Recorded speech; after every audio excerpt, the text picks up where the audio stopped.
honestly, I see it on Twitter a lot where people are just like, if I knew what I knew now, I would have committed PPP fraud at the start of the pandemic. And honestly, me too. Hello, hi, I look like an egg. Hello, hi, welcome back to my channel. My name is Jeana.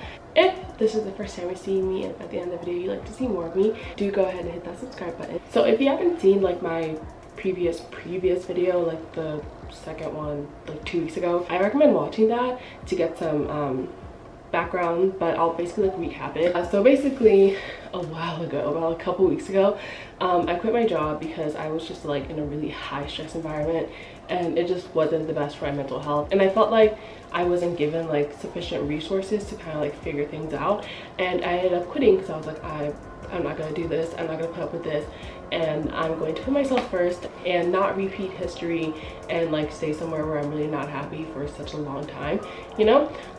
So I ended up quitting, and since then I've been like job searching. I haven't like posted on like I think my TikTok bio like I do not dream of labor, because it's so true. I do not dream of labor. Like I don't really have like a dream job, like maybe like this, like as an influencer, like to do this like full time, but even that is like work, you know. I feel like people they don't think of like influencing as like actual like work, but like it is like negotiating contracts, like reaching out to brands and like putting together content and like sending it to have it like sent back to you and like reviewed. Like it is like work. It does get like real tedious. So even that, like I know if I ever decide to do like influencing like full time, would still be like some amount of like work, you know. I feel like at some point I would still be like some form of like clerical work. And honestly, like my dream job is just to exist. I just want to be here. In the words of Maddie Perez, I kind of just want to do what I always do, just hang out and chill and be paid for it. I want a Kardashian lifestyle, honestly, without the drama, because that's a mess. But let's stay on topic. So basically, since quitting my job, I have been like job hunting, and one thing I will say is job hunting is ridiculous. And one of the things that like is so stupid to me are all of these like fake job listings, where they will literally create like fake job listings just for what? And I'm like, as if finding a job wasn't hard enough, now you have to like wade through like robots and like scams and like insurance schemes and like multi-level like pyramid schemes. Like, oh, and I'm just like, why? Like, do people have nothing better to do than stay here and like create fake listings, like create like rhythms and create like robots and algorithms to make these fake job postings? Like, what is the point? I see it on Twitter a lot where people are just like, if I knew what I knew now, I would have committed PPP fraud at the start of the pandemic. And honestly, me too. For legal reasons, that's a joke. But I have heard like a lot of like companies that like applied for loans at the start of the pandemic are now like posting like fake job listings to make it seem like they're understaffed, with like no intentions of hiring anyone, and they'll literally do like these fake interviews just to waste your time. And I'm like, in this economy, like, it's ridiculous. And also a lot of jobs, like if they want to promote like internally, they'll do these like formal interviews because like they have to, but like they already know who they want to hire. They already know like the like Jim from finance is getting the promotion, and we're all just here just clowns, honestly, just clowns, and we're all just here like going on these interviews thinking we're actually gonna get a job, and it's ridiculous. Basically, I have been on a couple of interviews so far, so I thought I would like recap them in like story time format, you know, for the fun of it, because if I'm gonna go through all this nonsense, you know, I figured we might as well have a laugh. So to preface all this, I do have a bachelor's degree in business management. I am applying for jobs within my field, you know. I'm not just out here like trying to be an astronaut or anything. Like I'm choosing very, like, how do I say, like I'm choosing jobs that I'm qualified for, you know. I'm not just like blindly doing whatever. I'm picking jobs in my field that I could do, that I'm well qualified for. Like, let me just start. I had my first interview. It was for this receptionist position at this like car dealership, let's say. And basically the interviewer told me that I was way overqualified for it, and they were only offering me minimum wage, which no. Like, no, I'm sorry, no. Like, I didn't bust my ass all these years to make minimum wage, no. And I hate that like whenever we talk about like jobs and like salaries, it's all like hush hush and like let's not talk about it. And like I feel like especially also as like women, we're never really taught to like talk about money or even to ask for money. And I feel like I do struggle with that a lot, but it's one of those things that like closed mouths don't get fed. If you do not speak up, that company will take advantage of you and they will pay you the lowest they possibly can if you'll allow it. These companies have the budget. They have the budget. They have the money to pay you what you're actually worth. And if they don't, someone else will. Trust me. So yeah, basically she told me that I was like way overqualified for the job and that I could do better. Literally, she said, I feel like you could do better. And I was like, thanks. So yeah, that was the first interview. So la-da-da-da-da, on goes on, I get this second interview with like this bank, right? And it's really good. It's like kind of a drive though, but the pay is really good and the job itself doesn't seem too bad. And so I had the interview and I thought it went really well, you know? I thought we had a good conversation, you know, we laughed, I made a little conversation, you know, it wasn't just like, what is your name? You know, like I felt like I was really vibing, you know? Because like a lot of times, like when you go in for an interview, they'll know if they want to hire you or not. They'll look at your resume and they'll know like, okay, do I want to hire them? Like the interview is really to just kind of get a feel of you, you know? And so basically I had the interview, you know, I thought really good things. She told me, okay, like we'll let you know what next steps are, yada yada yada. So I'm all excited. I'm thinking, okay, this is cool, very cute, very nice. And like a week goes by and I don't hear a thing. So I go back to my emails and I'm like trying to find a phone number or like an email I can contact and be like, hi, my name is I applied for this position, I had an interview and you said you were calling back and you didn't call me back. And I'm literally on the phone like sounding like a crazy ex-girlfriend, and I couldn't find a phone number. I couldn't find an email to contact them. They were just like a ghost in the wind or something. And I was just like, well, that's that, I guess. Like what can you do? What can you do? We move on. My second interview, big red flag. Here's what happened. I applied to the position online. I show up for the interview, I come to the interview and they hand me a job application. I'm like, what is this? Like, what's going on? And things like that are always such like a big red flag whenever I go in for interviews, because it means that they're not organized. Because if I'm sending you an application online, why am I showing up and you're asking me to like fill out an application? Like you should already have that. And also like they had my resume, so I'm like, you're asking me to fill out this application and give you like my name and my education and my work experience. It's on the resume. Why do you ask for a resume if I'm just gonna fill out the job application? So literally the interview itself, the interview took like 2 hours because for 2 hours I was filling out paperwork.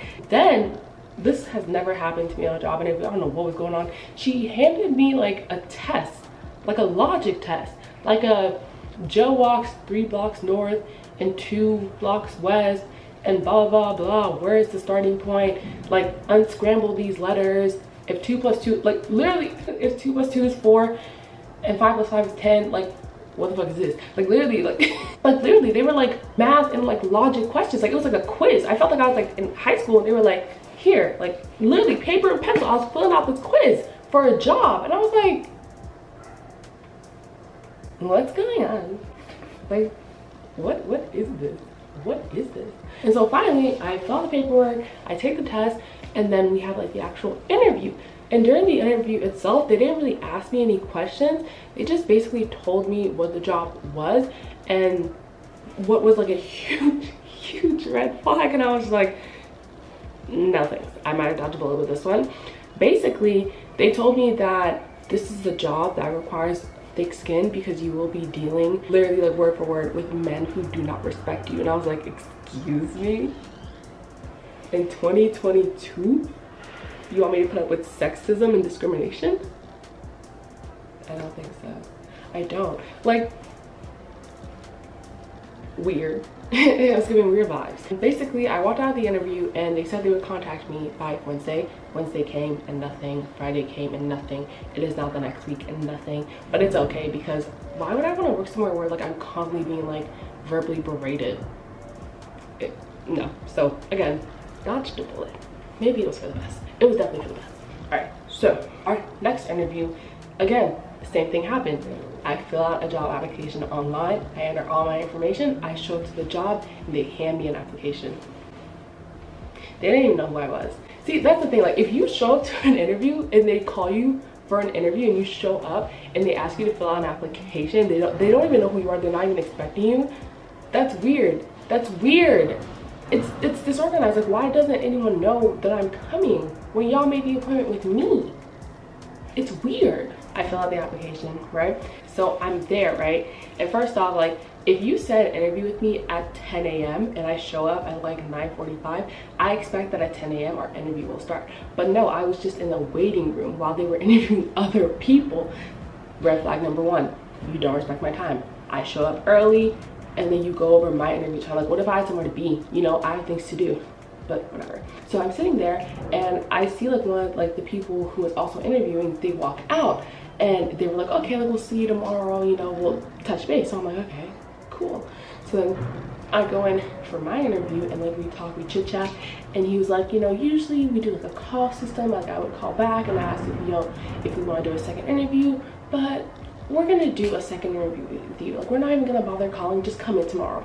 And I'm like, I know for a fact you told the guy before me that exact same line, because how is he coming in tomorrow and I'm also coming in tomorrow, but you have a call system? You had a good feeling about me. No, you're a liar. You're a liar. And I see right through you. I show up for the second interview and the person who originally interviewed me wasn't the person who interviewed me the next time, which is kind of weird. And so basically they're like running down like what the business is, and I'm getting multi-level marketing vibes. Okay, I'm just, it's real weird. It's very like, oh, you'll be at this tier and then it's this tier, you'll make this money and that money, you'll have this people under you. It, literally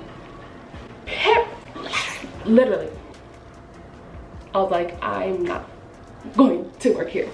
You can cut that. I didn't want to just like get up and like leave, because, you know, like I showed up for this interview. And so I sit there, I'm like nodding my head, I'm like, oh, okay, that's really interesting, yada yada yada. And so they had started the interview with saying like, if we want you to come back, we'll let you know, right? But by the end of the interview, she literally shook my hand and said, we'll send you the offer letter. And I'm like, you're not even gonna think about it? You're not even gonna discuss? You're just gonna hire me on the spot? Red flag. Big red flag. No, I don't think so. To top it all off, they offered me, get this, $400 a week.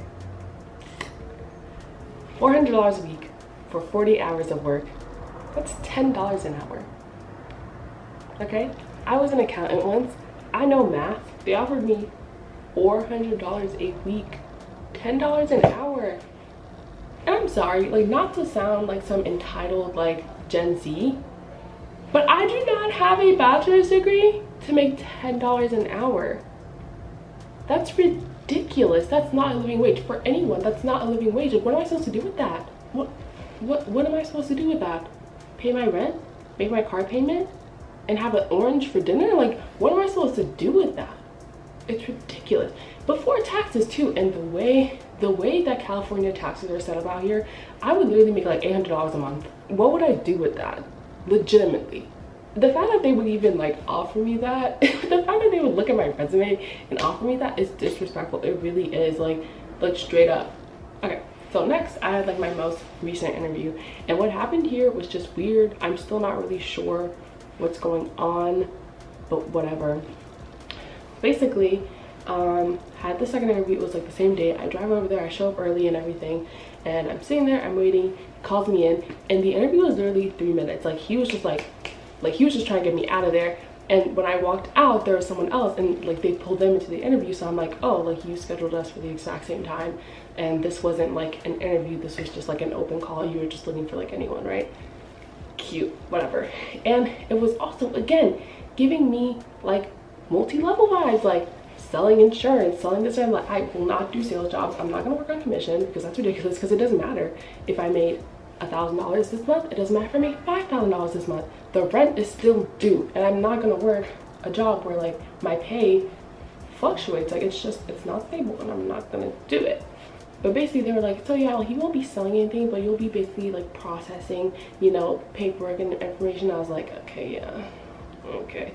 But the pay wasn't like too bad. It was still like manual, so I was kind of like, okay, like, let me keep an open mind, you know, it's getting towards the end of the month, you know, let's just see what happens. So they were like, okay, like, expect a call later this afternoon. So I'm like, okay, cute, very nice. So I get the call and I answer. And she's like, okay, so like we're gonna go ahead and schedule you for blah blah blah. We're talking, and in the middle of us talking, the call like cuts off. And I'm like, the phone bill is paid. Like I'm literally in the house. There's Wi-Fi. What's going on? You know? So I call back. Literally, I call back immediately. No answer. I call back in 30 minutes. I leave a voicemail. Nothing. I call back 2 hours later. Nothing. I send them in like an email. Nothing. And I'm like, what's going on? Like, what's happening? Like, what's happening? So I'm pretty much like, I don't know, like 5 for 5, 0 for 5. I don't know, however many. Basically, like these, I don't know what's going on. I don't know what's going on. And it's absolutely ridiculous. But you know, we're staying positive. We're keeping our head held high. But things are just weird. It's just really weird. And I feel like every single day I hear people talking about like labor shortage this, labor shortage that, people don't work, yada yada. That is a lie. That is literally just something that they say to make us feel like it's our fault, you know, for like the economy crashing right now. Like we're entering the freaking Great Recession right now. There is no labor shortage. There is a shortage of companies willing to pay people a livable wage. There is a shortage of people who are willing to put up with like unfair working conditions and like minimal pay. That's what there's a shortage of. There is no labor shortage. Plenty of people who want to work, people who want like a job. Just these companies are honestly not it. The pay is minimal, the conditions are horrible, the benefits are like little to none. There is no labor shortage. There isn't. I have literally applied to like 80 jobs at this point and nothing. I'm well qualified. I have the qualifications, I have the skills, I have the experience. These jobs are just playing. They're just playing with us. But yeah, so that's basically my little life update, you know, what's going on here. Tune in next time. Maybe then I'll be employed, you know, we'll see. But yeah, that's really all I have to say. I just wanted to come in here and, you know, speak. I feel like I really don't do these often where I just like sit there and just talk. But I really enjoy it because I love talking. I can really talk. Like when people are just like, Jeana, like you're so quiet, you're so shy, you never say anything. That's not true.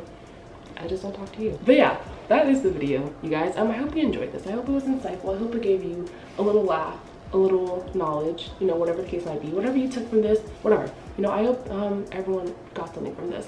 But basically, that is my video. Thank you for watching. Remember to like, comment, subscribe, and I'll see you guys in the next video. Hopefully with better news. Good day.